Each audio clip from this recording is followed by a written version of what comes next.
Gym en ligne. Rana et moi, on est très contents de vous revoir dans une nouvelle vidéo. On espère que vous allez bien. Puis aujourd'hui, dans la vidéo, on voulait vous donner des exercices pour le tunnel carpien. Donc, c'est une condition qui arrive qui est très fréquente et surtout chez les gens qui vont utiliser des aides techniques ou qui vont propulser le fauteuil roulant parce que vous utilisez beaucoup les poignets. Donc, on va voir comment on peut soulager les symptômes puis aider en fait à se départir, à ne plus avoir un syndrome du tunnel carpien. Donc, on va faire quelques exercices pour soulager le tout. Donc, on fait les exercices assis, on n'a pas besoin d'équipement, mais on doit être capable de bouger les bras et de s'étirer. Donc, installez-vous bien, mais avant de vous installer, on vous invite à faire un pouce sur la vidéo ou à faire j'aime. On vous invite également à vous abonner à nos différentes plateformes. Donc, vous pouvez nous suivre sur YouTube principalement. Donc, abonnez-vous, vous allez pouvoir voir toutes nos nouvelles vidéos.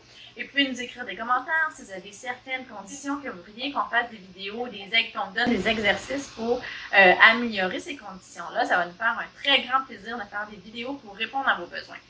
Également, on vous invite à partager en grand nombre aux personnes que ça pourrait intéresser et aider. Sur ce, sans plus attendre, on y va.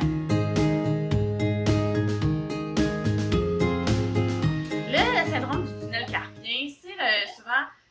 en fait, c'est le nerf médian qui passe dans le poignet puis qui va soit être accroché, qui va créer des douleurs dans les doigts. On peut avoir des engourdissements, on peut avoir dans les deux doigts, on peut avoir des douleurs ou des tensions au niveau du pouce, au niveau du poignet. Donc, sachez qu'il y a souvent une condition qui peut être au niveau du cou également. Le nerf médian peut être atteint à différents endroits.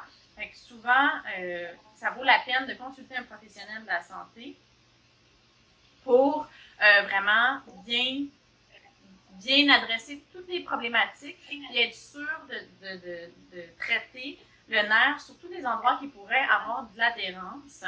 Donc, aujourd'hui, je vais vous donner des exercices principalement pour les mains, mais souvent, il y a d'autres petites choses, des tensions ou un manque de mobilité au niveau du cou qui va créer aussi des douleurs et des symptômes du tunnel carpien. Surtout quand on a des deux côtés, là, des fois c'est plus par rapport au niveau du cou ou de la position des épaules. Hein. Il faut bien comprendre que les nerfs sortent, les nerfs qui régissent nos membres supérieurs, sortent au niveau de notre cou. Ils vont dans notre épaule, on a le plexus brachial, puis ils s'éparpillent, puis ils vont dans notre bras. Donc, il peut avoir des adhérences tout au long du chemin du nerf qui va faire irriter le nerf, qui va nous créer des symptômes. Mais on va regarder comment on peut réduire les symptômes au niveau du poignet. Un des premiers exercices, c'est vraiment aller étirer. Donc, ce qu'on va faire la position de la personne qui prie. On met les mains ensemble comme ça et on emmène le plus loin possible. On garde les mains qui se collent et on va aller étirer en fait en extension. Comme ça. Donc, on va faire ça 30 secondes. On va faire 3 fois 30 secondes. Est-ce que ça fait mal, Rana? Non. Non? OK. Ce qu'on veut également, comme je l'ai dit, ça peut être au niveau des épaules et au niveau du cou. On va aller coller les omoplates derrière. On ne veut pas avoir les épaules comme ça. On veut vraiment les garder basses. On essaie d'étirer le plus possible.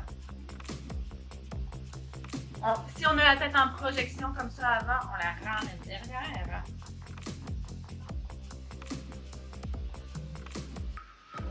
Excellent.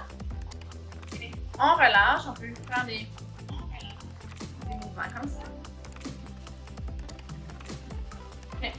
On va le refaire, un autre 30 secondes, on se remet comme ça. On pousse, on essaie d'aller plus loin.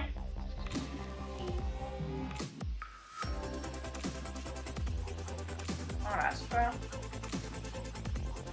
On prend des bonnes respirations, on s'assure que nos épaules sont comme Rana. Je vois que ton épaule droite est un petit peu plus haute. Essaie de la descendre. On amène les... Oui, exact. Okay. Très bien. On tient, on descend. Ça va tirer. Excellent. Donc, on va le refaire.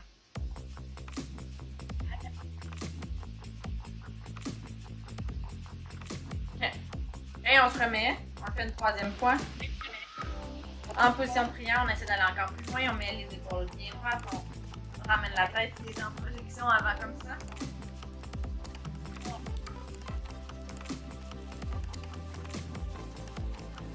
On lâche pas.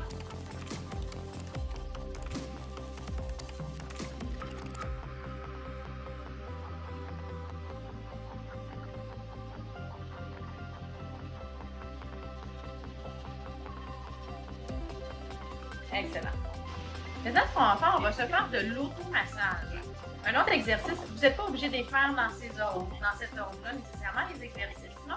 Mais ça, c'est un exercice que vous pouvez faire souvent quand vous avez mal. En fait, tous les exercices, vous pouvez les faire au cours de la journée si vous voyez que vous avez des tensions qui se développent. Ce qu'on va faire, c'est qu'on va se faire de l'automassage. Donc, souvent, en fait, on a un ligament ici qui maintient le poignet et il va être souvent tendu. On va aller se masser au niveau du poignet, comme ça. Vous pouvez même regarder si vous avez un syndrome du tunnel carpien juste d'un côté. Essayez de voir la différence. Sûrement que vous allez avoir le ligament qui est plus, la base du poignet comme ça, qui est plus tendu que celui que de l'autre côté. Est-ce que c'est ton cas, Rana? Moi, c'est différent entre les deux parce que ici, j'ai fait une chirurgie pour la canal carpien. Elle est différente. Je pense ici, j'ai besoin après, mais parce que j'ai utilisé beaucoup mes mains quand je marche. Donc, on va masser comme ça. On va essayer de peser pour vraiment aller étirer.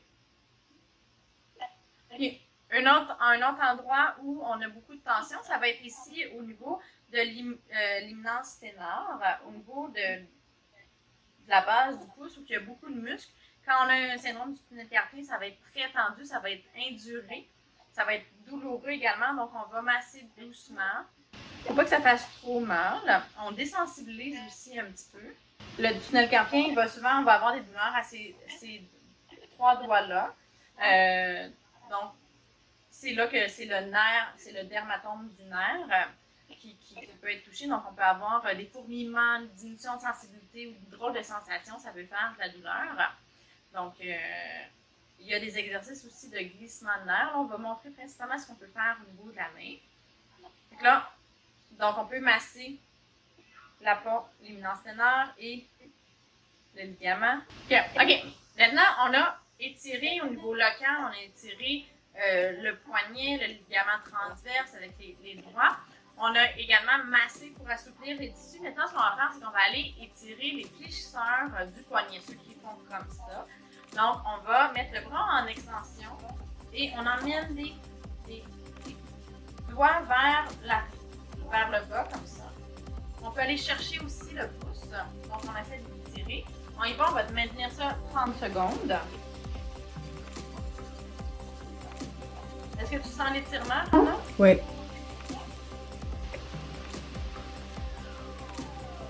Donc, on veut vraiment aller, si on fléchit comme ça, ça veut dire on relâche un petit peu. Fait qu'on veut vraiment être en extension. Tiens. On respire bien. Ça se peut que ça soit douloureux. Donc, si c'est douloureux, prenez des bonnes respirations. C'est normal que des étirements, surtout quand les muscles sont sensibles, on prend une pause. C'est normal que ça fasse un petit peu mal, mais on veut quand même aller étirer. Donc, il ne faut pas qu'il y ait une trop grande douleur. Donc, 6, 7 sur 10, ça serait à notre maximum. Ça se peut que vous ayez déjà de la douleur qui soit élevée. On peut aller chercher aller un petit peu plus dans la douleur. Mais on ne veut pas de douleur aiguë non plus. À ce moment-là, faites-le plus doucement. Avec le temps, plus vous allez le faire, plus les muscles vont se sensibiliser, plus vous allez pouvoir aller loin et faire un étirement qui est plus long. On fait un autre 30 secondes, on y va. Comme ça.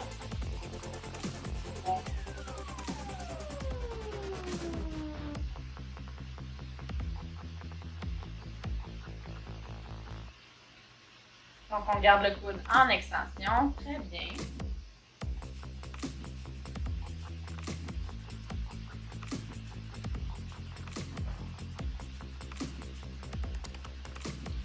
On lâche pas. Encore une fois, on essaie de pas trop. Rana, tu peux essayer de descendre ton épaule. On essaie de toujours avoir une bonne posture. Puis, ça, c'est important, on prend une pause. C'est important également de se rendre compte de sa posture. Comme je l'ai dit, la problématique peut être au niveau du cou, peut être au niveau des épaules, mais partout au niveau du membre supérieur. Et souvent, dans la majorité, en tout cas dans moi, les cas que j'ai vus, souvent il y a plus qu'une composante. Donc, on va traiter au niveau local, c'est souvent où il y a les symptômes, mais la cause où les adhérences peuvent être sur plusieurs chemins. Fait qu'essayez de voir, est-ce que vous compensez justement, quand vous mettez en tension le nerf, vous compensez ou ça veut dire que là, il y a peut-être des problématiques qui sont ailleurs. Donc, il faut vraiment toujours penser à améliorer sa posture. On y va pour une dernière fois.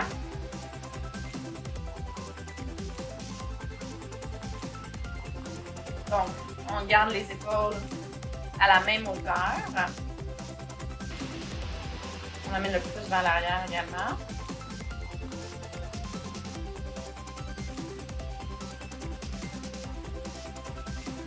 Ah, super.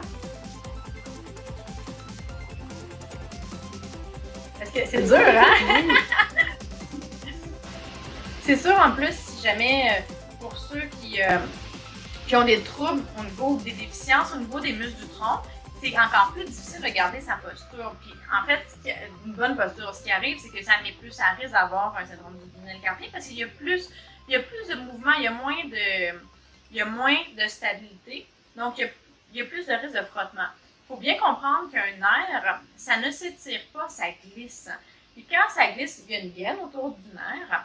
Puis, c'est comme un fil électrique qui a une gaine de caoutchouc. Mais là, on parle de tissu conjonctif. Donc, la gaine autour, là, elle peut faire des ramifications un petit peu, puis ça peut se coller sur le tissu. Puis, c'est ce qui arrive souvent, c'est que quand ça glisse, quand ça frotte beaucoup, ça va finir par faire des adhérences. Puis là, quand ça essaie de glisser encore, ça tire, ça fait irriter le nerf. Le nerf envoie des petites décharges électriques qui vont faire les symptômes, qui vont faire les engourdissements. Le nerf peut être coincé un petit peu également s'il y a des adhérences que ça ne s'étire pas de la bonne façon. Il peut avoir des contractions musculaires, d'où les tensions dans la paume, dans le fond, des nœuds musculaires. Donc, on veut adresser tout ça. Fait que moins on a une bonne posture, plus on est instable, plus on est à risque qu'il y ait des frottements comme ça. Fait que là, maintenant, ce qu'on va faire, c'est qu'on va faire un exercice de glissement de nerfs au niveau de la main. Donc, le premier exercice, on va en faire 2. On va le faire 3 fois. On va faire ça pendant 30 secondes. On va partir la main comme ça. On va fermer les doigts. OK? Et ensuite, on fait un point. Donc, on est comme ça. On ferme juste les doigts en crochet et on fait un point. OK? On y va doucement, on fait ça pendant 30 secondes à répétition. Donc, comme ça, on ferme juste les doigts et on fait un point. On réouvre, on ferme les doigts et on fait un point. OK? On fait glisser les tendons et le nerf. Laisse fermer les tendons. C'est pas un exercice qui va faire nécessairement mal.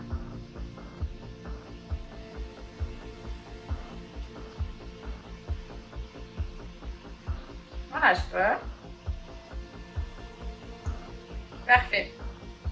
On va alterner avec un autre exercice. L'autre exercice, on met les doigts comme ça, on le fait de la même façon. On baisse les doigts, mais en faisant une flexion juste au niveau de l'articulation ici. Donc, on garde les doigts droits, mais comme ça. Et ensuite, on plie le bout des doigts. Okay? Donc, comme ça et comme ça. On y va. Donc, pendant 30 secondes, on fait les doigts droits, comme ça, et là, on replie les doigts. On réouvre, on met les doigts, on fait comme une table, et on referme. Droit, ça, et on referme. Droit, ça, et on referme. On y va doucement. C'est bon aussi de travailler le contrôle moteur, d'avoir une bonne stabilité au niveau de notre poignet, faire glisser les tendons doucement.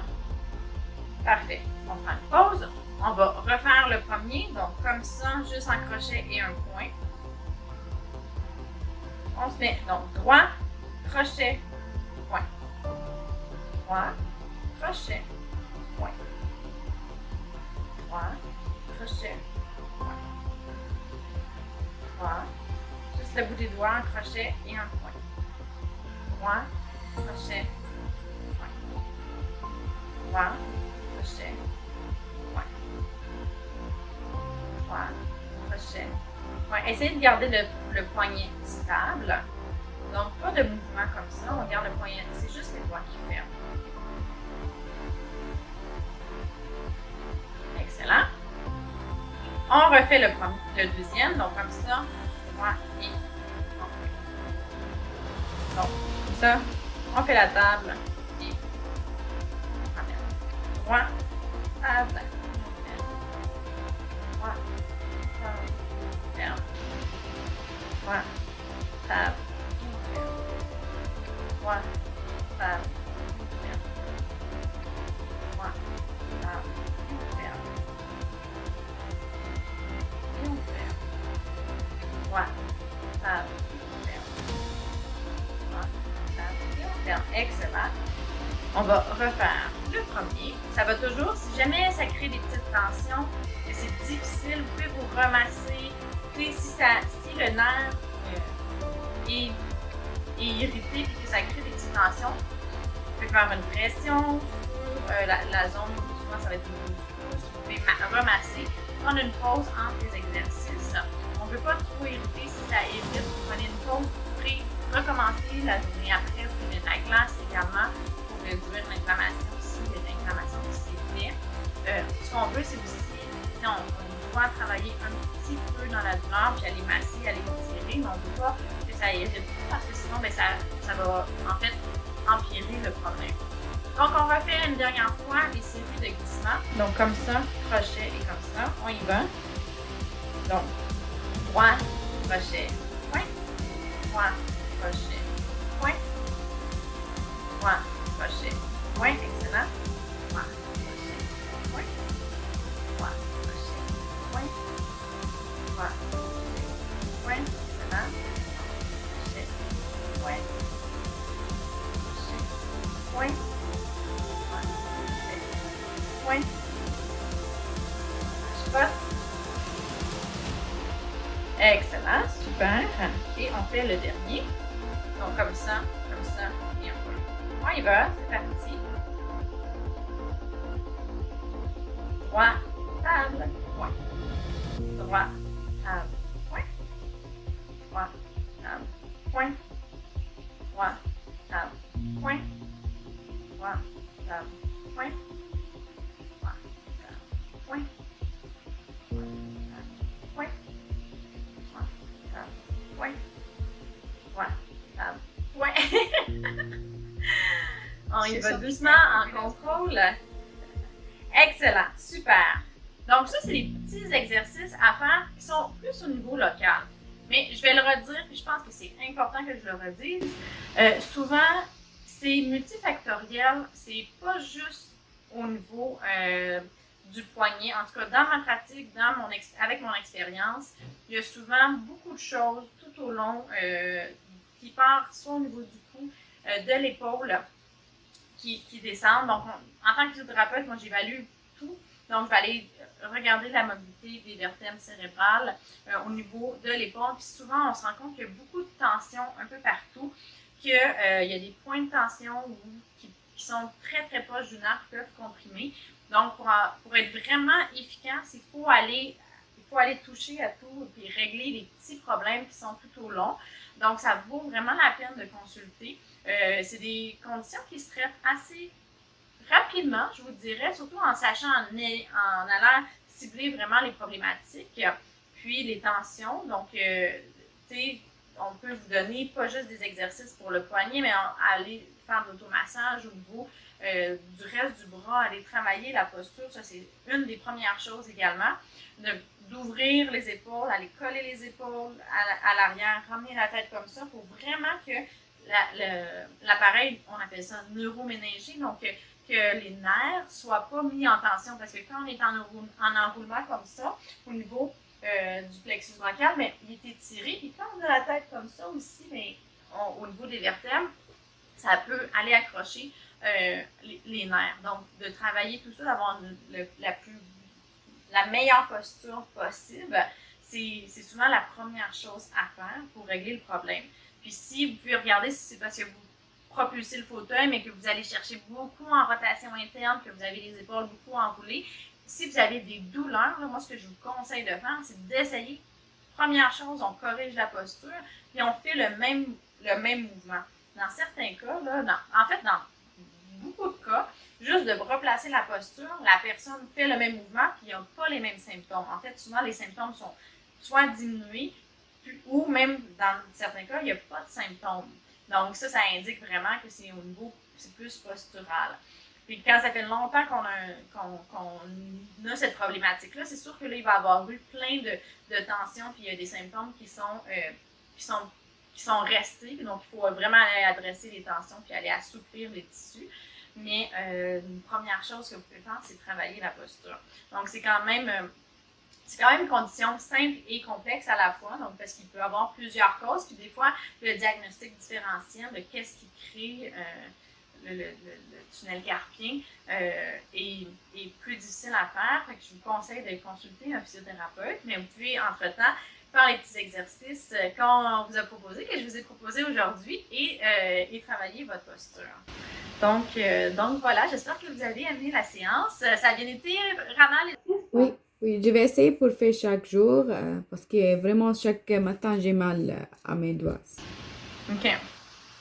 Oui, puis si le matin vous avez mal, ça peut être aussi votre posture pendant la nuit. Oui. Donc ça vaut peut-être la peine d'évaluer votre comment vous dormez. Si vous dormez beaucoup sur le côté ou comme ça, mais c'est ça. Dans le fond, quand on dort comme ça ou si on dort, on comprime cette zone-là. Puis quand c'est comprimé, en fait, le nerf, il manque d'oxygène. Puis là, il va faire des douleurs, il va avoir des engourdissements.